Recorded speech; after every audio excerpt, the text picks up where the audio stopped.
Dead on Your Feet, Arthur Grant Michaels, St. Martin's Press, New York, 1993. Stan Kraychik Mystery, Book 3, narrator Eric Aust. In memory of Tajana and Andre, with gratitude and respect and love, thanks to the patience and generosity of my friends. Chapter 11, So Danso Samba. In the main lobby of the Copley Palace, numerous posters announced a special performance by the famous stage and film actress Charlene McChannell. Charlene had embarked on a new career as a psychic channeler and seer, and apparently she was wrapping up a nationwide tour to promote her latest book of personal knowledge, Up in a Tree. Her easy publishing success made me wonder about writing a book myself, something about the mystique and romance of salon life, a runaway bestseller called Here Today, Gone Tomorrow. But fleeting dreams of fame and fortune could not distract me from the mission at hand. I went to the main desk and asked for Marshal Xander's suite number. It seemed a simple enough request, yet they referred me to the concierge, exactly as Marshal Xander had suggested in the first place. I sensed that he was being protected from the public for some reason, and since I wanted to get to his suite to see Rico, I was going to have to confront Monsieur le Concierge, which meant sacrificing my anonymity. Concierges are usually clever, observant, prying individuals. I couldn't just ask him to ring the suite directly, because if Marshal Xander was home, I'd have to invent a reason for not going up, which might attract suspicion. Oh, he's home. Never mind. Yet, if Marshal Xander wasn't there, which is what I was hoping, I did want to get in to see Rico. I devised a simple scheme to get the concierge to cooperate, then approached his desk and began my spiel. I have a rather delicate mission concerning a Mr. Xander who is staying here. My formal tone caused an insolent twitch from the man's fastidiously groomed pencil-line mustache. Is Mr. Xander expecting you? Not today, I said, but I must speak with his attendant, Rico. The concierge's eyebrows went up. Like his mustache, they had been compulsively plucked and trimmed. Dragons at the gate came in many guises. On what business? He asked suspiciously. I'm a caterer. I'm here to confirm the plans for a small reception, a surprise for Mr. Xander, so I'd like to see Rico. But only if Mr. Xander isn't in. I don't want to spoil the surprise for him. The concierge gave a little snort of disbelief, as though my story was a common excerpt from the Hustler's Handbook. I see. So, if Mr. Xander is home, you do not want to go up. Is that correct? That's right, I said, but my bravado was crumbling fast. And if Rico is there alone, you do want to go up. Yes, I said guiltily. Your name, he said. Just say it's the caterer. Will Rico know who you are? He said suggestively. If he's alone, you can tell him it's Stan. Just Stan? I nodded. You can describe me to him. I'm sure he'll remember me. Yes, said the concierge. I'm certain he will. I nodded. With the efficiency of a Perusian officer, the concierge punched the magic sequence of buttons that connected to Marshal Xander's secret domain. I wondered what all the mystery was about. Maybe Marshal Xander was a drama queen who required intrigue and tragic overtones in every aspect of his life. After a brief and extremely hushed telephone conversation of which I could not discern one word, the concierge regained his obscure propriety. He pronounced the message like a verdict. You may go up. Rico is expecting you. I felt like the oldest callboy in the world. Then I got to witness the further securities protecting Marshal Xander's living quarters. The special elevator to his suite required a key to operate.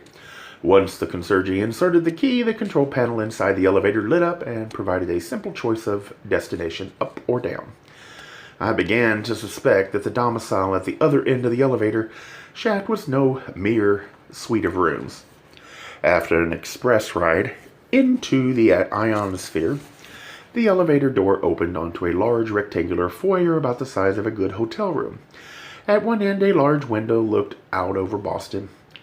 I could actually see part of the harbor, and from this high up, the water's natural beauty was affecting, especially since the pollution and debris were imperceptible. At the other end of the foyer was a set of massive double doors which, when I turned away from my momentary enjoyment of the view, framed the small but classically proportioned form of Rico, Brazilian houseboy. To the late Max Harkey. "Hi," he said with a wide grin. His mouth was big, almost too big for his face, but his lips had been so lovingly formed by their creator that their slight coarseness was forgivable, even attractive. "I didn't think I'd see you again," he added coyly. "Bloodhound Kraychik always finds his man." To my surprise, my silly comment destroyed the flirtatious web he'd already begun to spin.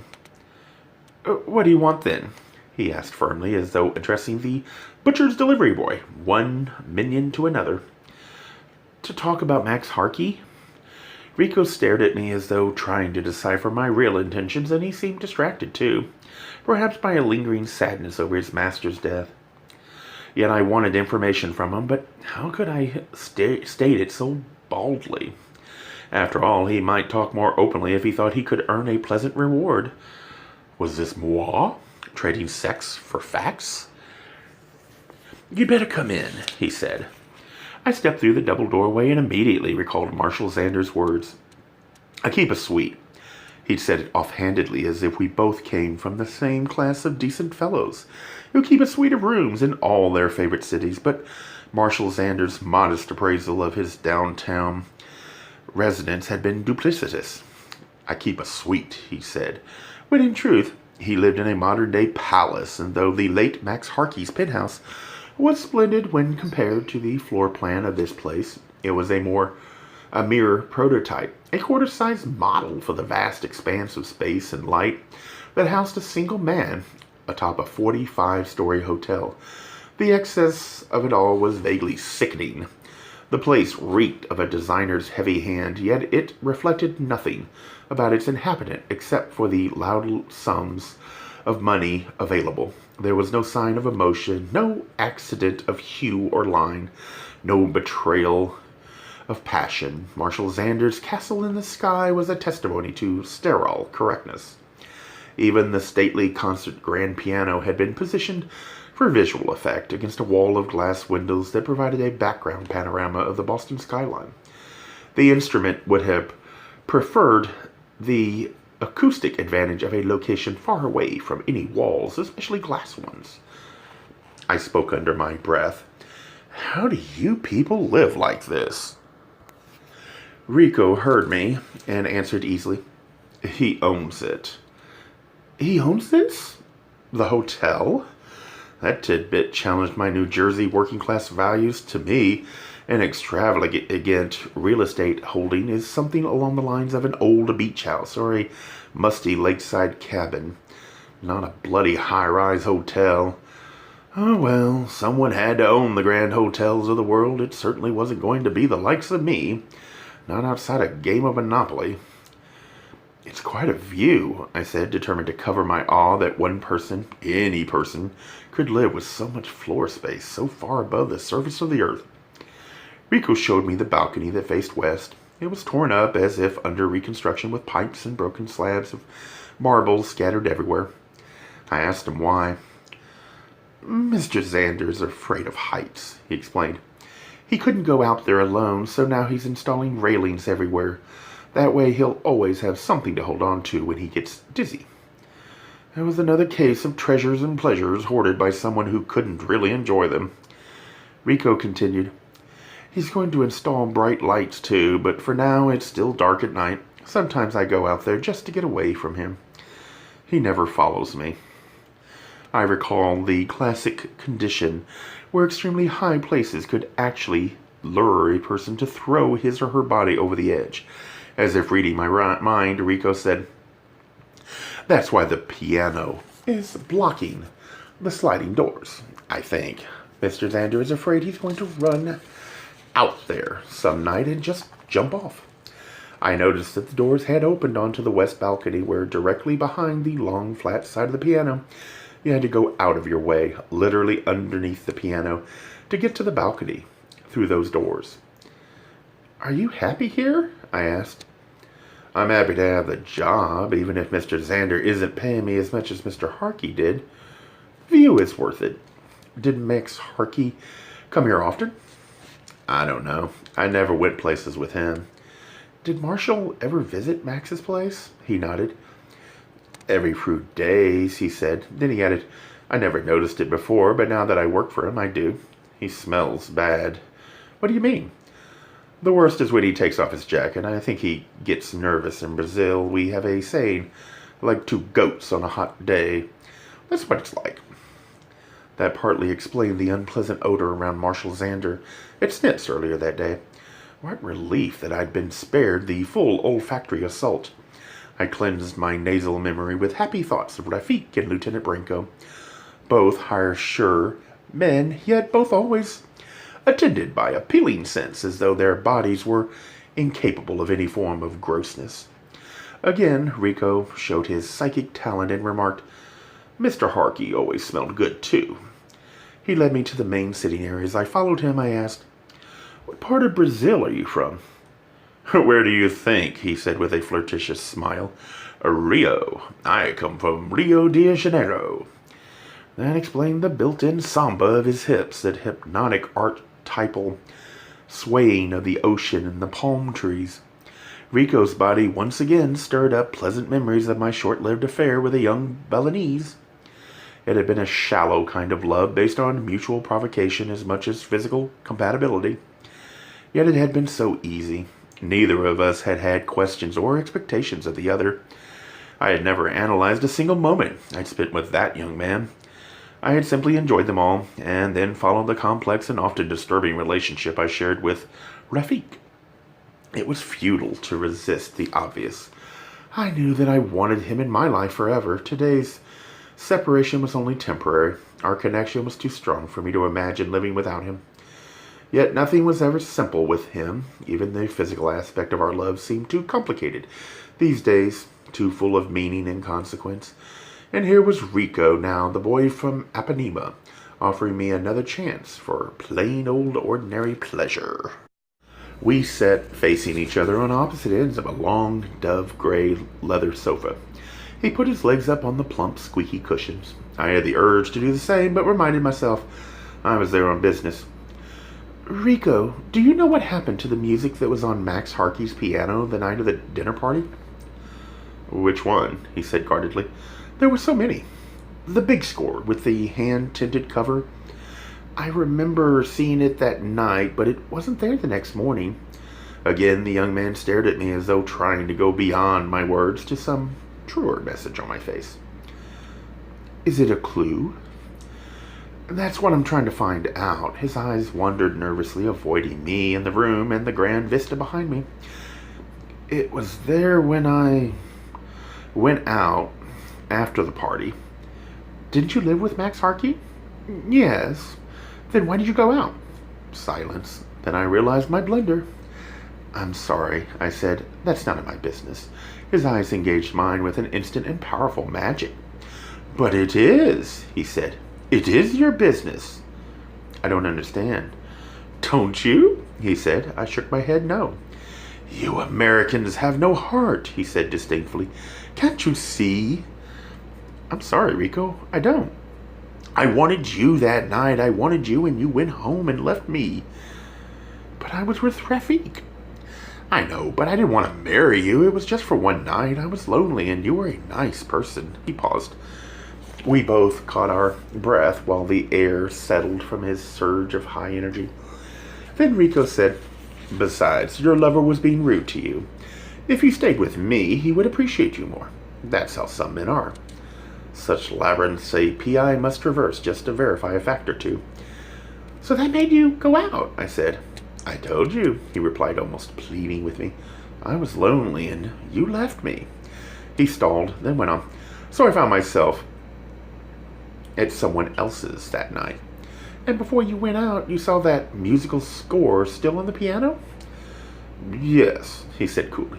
It was there. And since Branco had just told me that the police did not find the score, it had obviously vanished sometime that night. The simplest assumption was that Max Harkey's killer had taken it. I went on. Did you tell the police about this? Rico answered. They didn't ask me. Stone-hearted Stanley continued. What about your alibi? The young man glowered. It isn't an alibi. I didn't do anything wrong. Mr. Harkey was like my father, not my lover. He even left me some money and all the kitchen equipment. Has the will been released already? That's what Mr. Xander said. He told me that Mr. Harkey left me $50,000 on the kitchen things. With morbid curiosity, I wondered about the rest of the estate. The penthouse and all the art and sculpture and that magnificent piano within. Rico continued. I'm going to send home some of the money and back to my family in Brazil, and the rest I'm saving for my marido. He winked at me. You better make a will for yourself then, I said. Why? He asked with eyes full of temerity and the youthful presumption of life everlasting. I told him the harsh truth. In case anything happens to you, the stuff and money will go where you want it to. He considered my sobering advice. I'll take care of it this afternoon, he said. Let's not talk about it anymore. Do you want some lunch? No sooner had he said it than my stomach growled and grumbled. Rico laughed at the raucous sounds. I guess you do, I said. Let's order from room service. Can you do that? Sure. Mr. Xander owns the hotel. I'm sure they don't send him a bill. Rico laughed. He's so rich he probably doesn't even know how much money he has. There was a certain irony in that, and so, since lunch was being paid by some anonymous dime, we ordered lavishly, a bottle of gin for me, a bottle of rum for Rico, along with a liter of Coke and some lime, and for Eats, one each of the hotel chef's daily specials and one each of every dessert available. The meal arrived on 2 carts. After a few drinks and too much of the fine food, including some crunchy, crusted sourdough bouquets, flown in fresh daily from San Francisco, one of which reminded me of an altar boy who had long ago initiated me into the high art of self-abuse. I found myself facing the very situation I'd been accusing Rafik of lately. Easy sex with no strings. I wondered if having sex with this attractive young Brazilian would affect how I felt about Rafik. A part of me said, do it! It's not a sin. It doesn't matter. Release yourself from the confining spell of love. But another part protested, if you do this, then some aspect of your emotional connection with Rafik will be changed forever. The answer came in a horrible pun at the exact moment I was sliding Rico's white cotton briefs over his ankles and hoisting his honey-brown limbs over my shoulders. My emotional connection to my lover was as magnetically potent and consuming as a cosmic black hole. I chuckled loud, and Rico asked me what was funny. I just thought of my lover, I said without guile. My truthful remark had the odd effect of stroking Rico's fires even more, much the way a married man's appeal can be heightened by his loyalty to his wife and children. Rico pulled me close to him and clutched me with his thighs. Much squirming and rolling and wrestling on the cool, smooth leather sofa eventually caused our mutual release, achieved through the safety of external friction rather than unprotected penetration. Later, spent and nestled in my arms, Rico told me that on the morning of Max Harkey's murder, there was a particular item he couldn't find at the penthouse after the police had been there. His diary was missing, he said softly. That was the only thing I wanted. I wanted to know how Mr. Harkey really felt. I wanted to know his secrets. Did you ever read it? Rico looked at me with imploring, honest eyes. No, he said, hearing this intimate confession, especially after coitus externalis. I felt like Matahari. I reminded myself to ask Lieutenant Branco about the diary. Rico, do you still have the key to Max Harkey's apartment? I gave it to Mr. Xander, he said. Like Cary Grant asking the same dangerous favor of Ingrid Bergman, I said, do you think you can get that key for me? I'll try, but why do you want it? I said, you never know what the killer may have forgotten. We were lying quietly entwined when a shocking thought seized me. What if Marshal Xander should arrive home and find us reclining leg over leg on his leather sofa? Despite the urban panorama that served as our backdrop, it was not a pretty picture. I saw panic ensued. I leaped from the sofa and dressed quickly. Rico watched me wide-eyed. "I've got to go," I said. "Will you come back again?" "I don't know." I gave him one last affectionate smooch. "Thank you," he said. "Thank you," I replied. "Your lover's very lucky." "No," I said. "I'm really a subterranean monster, and you've let me come up for air. Maybe I can be your trousseau." "What's that?" "Your little stud," he said with a devilish smile. "I'm not sure." "No marriage, just like this. Easy, for fun." I weighed the proposition. "Maybe," I said. I felt his eyes glued to me as I got up with the sofa and made my way across the long, open space to the double doors. I turned back for a last goodbye. Rico's small, golden body was still folded cozily on the sofa. He waved to me, and I let myself out. A Gay Mysteries audiobooks. I think it is easy to hate a label, but a face humanizes the word. So this effort is twofold: to offer comfort to those like myself that your world didn't end because you don't fit into the view of acceptable society on both sides, and in hopes of helping those with family that are LGBTQ, that it doesn't mean we are aliens from the child they once knew. Reassure them so they can maybe be supportive at the same time, being true to their values.